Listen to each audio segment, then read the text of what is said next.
I actually found out about this story on Instagram. Like I tell you, you will be amazed at the stories you'll come across on Instagram on accident because I wasn't looking for it. But this story is about a man by the name of Corey Atchison, and he falls into the category that a lot of black men in this establishment fall into, thanks to this crooked system that's very one-sided when it comes to certain individuals. So this man, Corey Atchison, was just freed after serving 28 years. We're talking almost 3 decades behind bars for a crime he did not commit.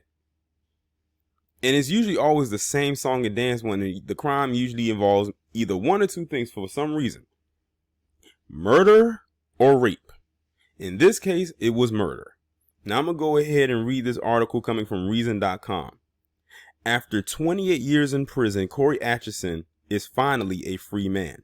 Convicted of murder in 1991, the Oklahoma native spent nearly 3 decades behind bars before a private investigator by the name of Eric Cullen took up his case. Cullen's work had previously helped to free Atchison's younger brother, Malcolm Scott, who was wrongfully convicted of a murder in 1994. Now, look at that. His brother was also wrongfully convicted of a murder he didn't commit 3 years later. That's wild. In Scott's case, another man who had testified against Scott eventually confessed to the murder before being executed for another crime. In Atchison's case, evidence emerged that the authorities had bullied witnesses into offering a false testimony.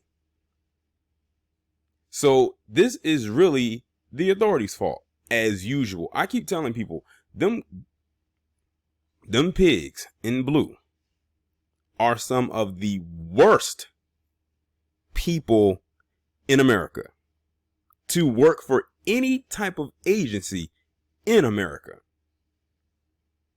Couple that with the attorneys and the judges, is a trinity of fuckery.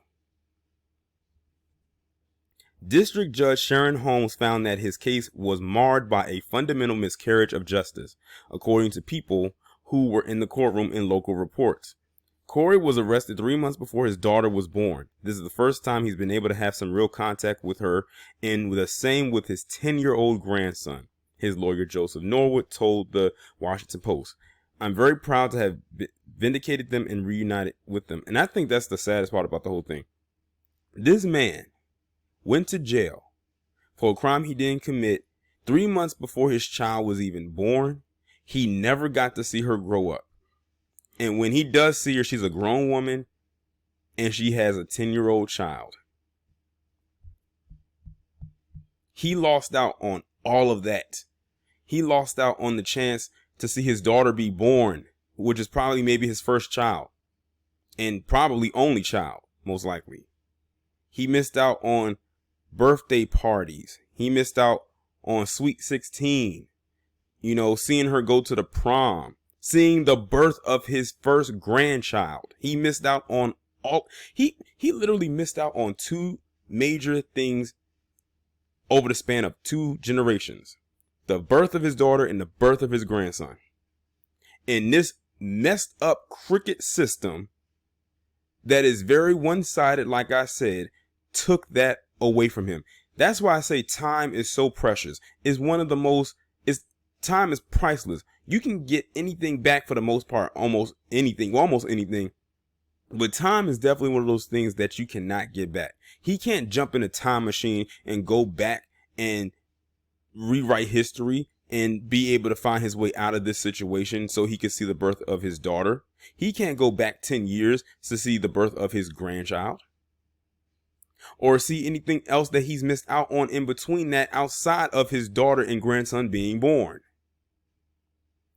Everything up until that day he was convicted in 1991 for a murder he did not commit, that's all he has. Everything else is just him inside of a prison cell.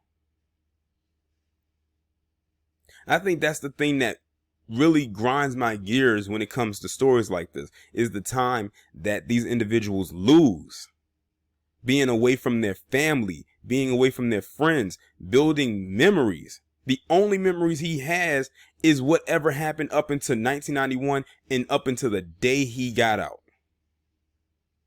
Because I don't think I would want to hold on to any memories that happened inside. I'll take that back. The only memories he has on the outside is up until what happened and him now being free. He spent a good chunk of his life in prison for a crime he didn't commit, all because they didn't want to look like they had the wrong person.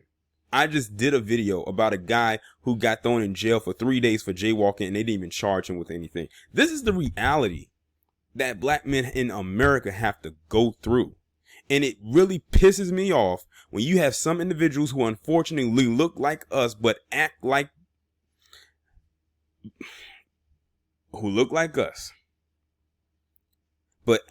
that goddamn palm color they just can't shake out of them. Try to turn a blind eye and act like this doesn't exist. You actually have some people out there who think that what stuff that I talk about, stories like this, is in a vacuum. It just somehow doesn't exist.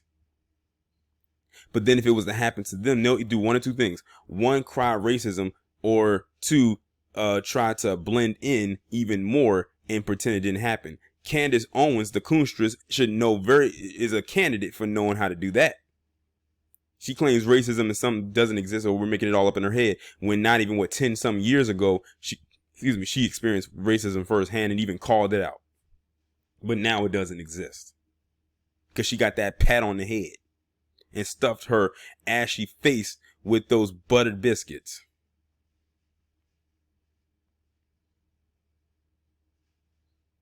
One might have expected Atchison to express bitterness. If I had been wrongly imprisoned for nearly 30 years of my life, I would be plotting some kind of elaborate revenge, Count of Monte Cristo style. But Atchison told the press that he felt blessed and held no grudges. Life's too short. You know what? He's better than me. He's way better than me, because had I found out that they were responsible for botching this case just to send me to prison because they needed to prove a point, I would have been coming for all of their heads and their jobs and all of their money. I would find a way to deplete every last account until there was nothing left in it but lint and dust. Indeed, life is too short, and Atchison's life is 30 years shorter because overzealous authority stole that time from him. And that goes back to what I was talking about, time. I can't help but think about this travesty of justice in the context of the current national freakout many on the right are having with respect to big tech, globalization, automation, and the supposed sins of the free market. To grapple with these issues, these conservatives are racing to embrace nationalism and declare independence from neoliberalism, from libertarianism, from what they call classical liberalism, from the set of ideas that sees the atomic individual, the free and equal individual, as the only thing that matters in politics. That's how author Yoram Hazony explained it during his remarks at the National Conservatism Conference in Washington, D.C. this week. Other speakers at the conference explicitly singled out private companies like Google, Amazon, and Facebook as bigger threats to individual liberty than big government. Libertarians, the New Nationalists say, are fools for caring more about the latter threat than the former. For the likes of Steven Crowder and Dennis Prager, perhaps the threat of YouTube censorship really is the most serious tyranny they face. Many other Americans have different problems. Neither Google nor Amazon nor any social media company even existed when the government sent Atchison to prison for 28 years. Who knows if one day Twitter would have shadow banned Eric Garner, killed by the cops because he was allegedly selling loose cigarettes. He was not selling loose cigarettes. He was breaking up a fight. On Tuesday, the Justice Department announced that none of the officers responsible would face charges. The only person who went to prison in the Garner case was Ramsey Orta, a friend of Garner's who managed to record his final moments. Giving more power to the government is probably not an appealing agenda for the family of Daniel Shaver, whose killer, Officer Philip Mitchell Brailsford, will receive a $2,500 a month, pension because he allegedly got PTSD for shooting the unarmed man in a hotel hallway. Now, that person right there, I just recently had saw the story. I don't know if somebody had sent me or not, but I remember when it happened. That person, that cop that shot that guy, the cop who's claiming he had PTSD, who got that $2,500 a month pension, the person he shot was actually, I think, a white guy, if I'm not mistaken, because I can see like they kind of blurred out his face, but I'm looking at his arms, and I think he was a white guy, and it was I think it was in a hotel hallway or an apartment hallway, and the guy had his hands up, he was on his knees, and the guy still shot him anyway and killed him, and they still gave this cop a $2,500 a month pension because he claimed to have PTSD.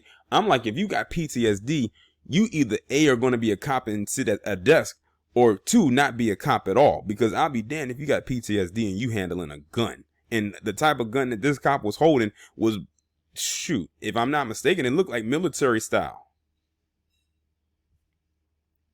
It says, nor would it please the loathers who spent $300,000 trying to stop Child Protective Services from abducting their children based on a mendacious lie. Our critics, be they nationalist conservatives or progressive liberals, say we libertarians are manically focused on reducing the size of government. But that's because we recognize that government has more power than any other institution to kill people, deport their relatives, kidnap their children, and destroy their livelihoods. If you're not at serious risk of suffering one of those calamities, you possess a level of privilege many of your fellow Americans do not. That doesn't mean you are forbidden from complaining about bias or mistreatment at the hands of private organizations such as tech companies and the mainstream media. But you should be really, really wary of supporting robust federal intervention into these problems when the likely result will be to give government authorities more resources for oppressing everyone. The next time someone says there's no bigger threat to Americans' liberties than big tech, remember Corey Atchison. Now, when they started going into that part where it sounded like they was delving slightly into the subtlety of immigration like that, you already know where I stand on that. That's their problem.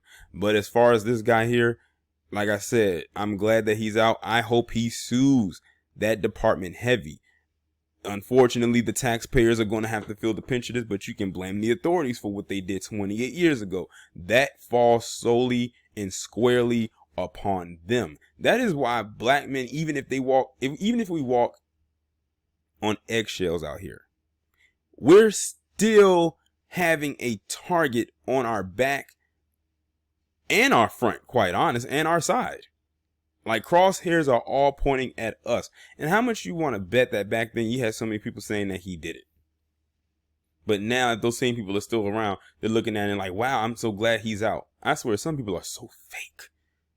Faker than that Kamala the Chameleon. But I'm glad that he's, a free man. Like I said, the thing that pisses me off is the fact that he lost all that time.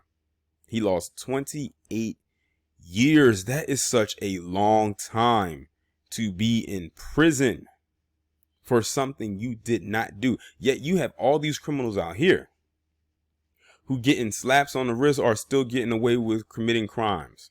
And they want to act like they can't catch them, but they want to snatch up the person who's innocent and then force people into giving these false statements or pay these people off to give false testimonies, and then just to have a reason to throw another brother in jail. And what's so sad is you'll have so many people out there telling us that we shouldn't be complaining about the system. We live in the greatest country in the world. It doesn't happen to me. If you do this and do that, it won't happen to you. Listen, that morality tip does not work for black people as easily as it could for anybody else. And to palm colored, y'all are the last people to talk about anything involving the word morals or morality, because morals or morality doesn't even begin to describe you. You goddamn cave refugee. But y'all let me know what y'all think about this down in the comments. Like, share, subscribe. I'll talk to you in the next one.